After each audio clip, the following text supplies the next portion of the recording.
بسم اللہ الرحمن الرحیم۔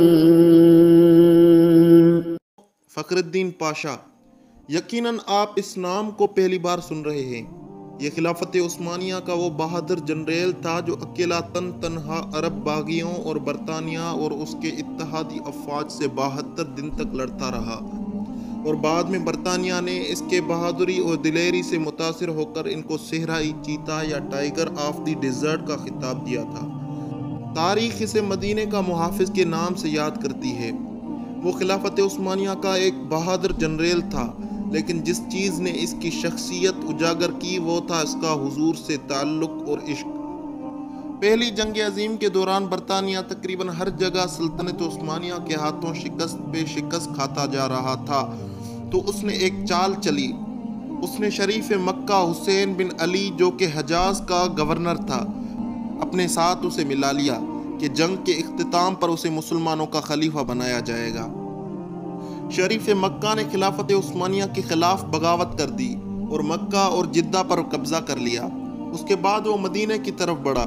اس کے ساتھ انگریز اور فرانسیسی فوجیں بھی تھیں، اور لارنس آف عربیہ نامی بدنام زمانہ جاسوس بھی۔ انہوں نے 1916 کو مدینہ کا محاصرہ کر لیا۔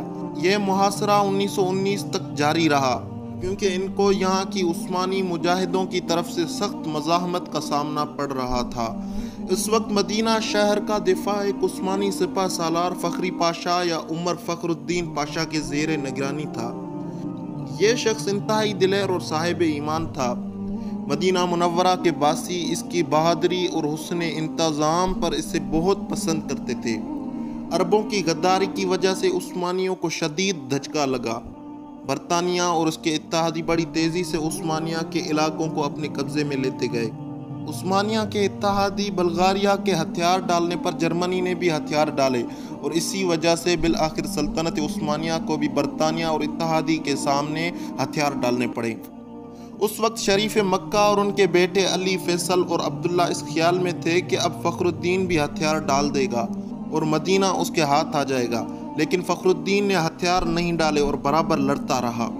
مدینہ شہر کو سامان رسد پہنچانے والی ٹرین کو انگریز ناکارہ کر چکے تھے، اور اسی طرح فخر الدین کو باہر سے کوئی امداد نہیں پہنچ رہی تھی۔ محاصرے کے دوران مدینہ منورہ پر 130 بار حملہ کیا گیا، اور 30 اپریل 1918 کو مدینہ کی مقدس سرزمین پر 30 بم برسائے گئے۔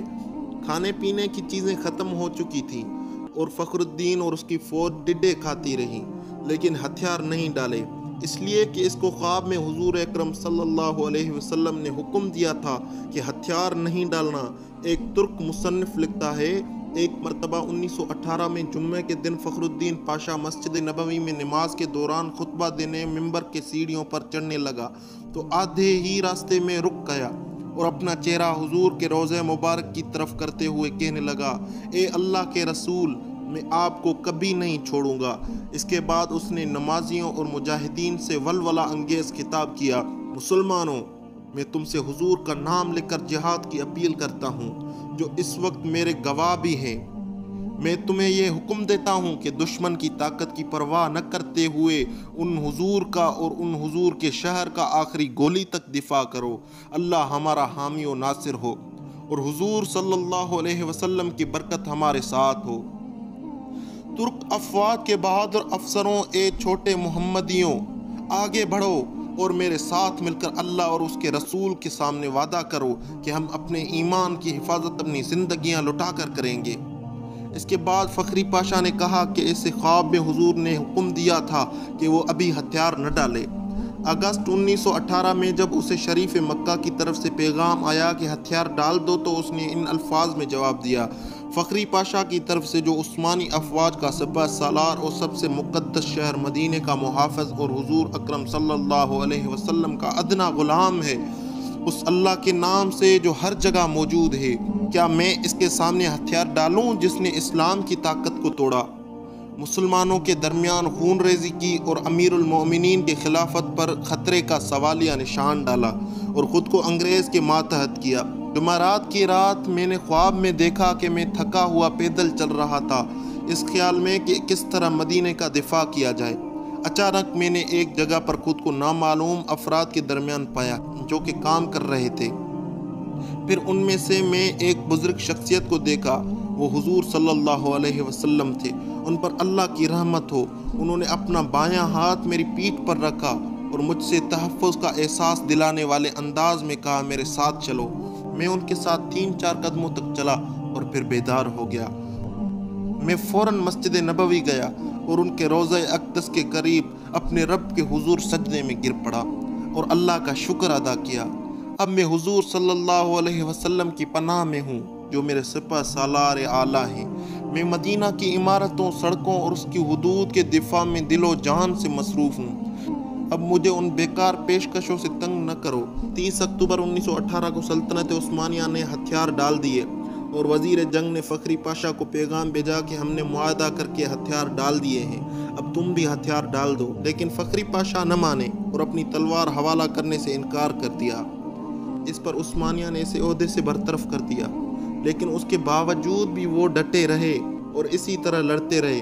اسی طرح جنگ ختم ہونے کے باوجود یہ صحرائی چیتا، یہ عاشق رسول صلی اللہ علیہ وسلم 72 دن تک اکیلے عرب باغیوں اور برطانیہ اور اس کے اتحادیوں سے لڑتے رہے اور اپنے چھوٹے سے دستے سے مدینے کی حفاظت کرتے رہے۔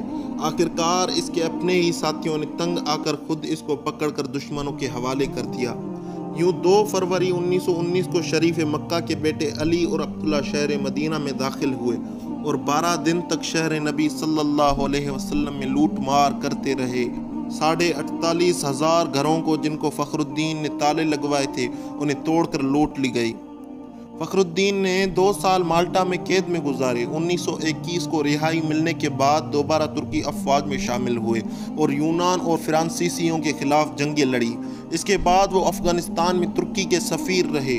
22 نومبر 1948 کو دل کا دورہ پڑا اور اپنے خالق حقیقی سے جا ملے۔ اس کی خواہش کے مطابق اسے استنبول میں دفن کیا گیا۔ اللہ آپ کی قبر کو نور سے بھر دے۔ افسوس اس بات کی ہے کہ ہماری نسل سرے سے اس کے نام سے واقف نہیں۔ ایک سوچے سمجھے سازش کے تحت ہمیں سوشل میڈیا اور فضول فلموں ڈراموں میں مشغول کیا گیا ہے تاکہ ہم اپنے آباء و اجداد کی ان ایمان افروز کارناموں سے بالکل بے خبر رہیں اور ہمارے اندر وہی عقابی روح پیدا نہ ہو۔ اس جنریل کی داستان پڑھنے کے بعد شاید ہر کوئی خواہش کرے گا کہ کاش اس کی جگہ وہ خود ہوتا اور اسے حضور صلی اللہ علیہ وسلم کی طرف سے اسی طرح حکم مل پاتا۔ اب وقت آ گیا ہے کہ ہم دوبارہ اپنے ان اسلاف کو زندہ کریں جو اللہ اور رسول حضور صلی اللہ علیہ وسلم کے نام پر مر مٹے۔ اپنے بچوں کو اس قسم کے واقعات سے ان کی تربیت کریں تاکہ دشمنان اسلام کو ایک بار پھر فخر الدین پاشا کا سامنا کرنا پڑے۔ اللہ ہم سب کا حامی و ناصر ہو۔ اللہ پاکستان کا حامی و ناصر ہو۔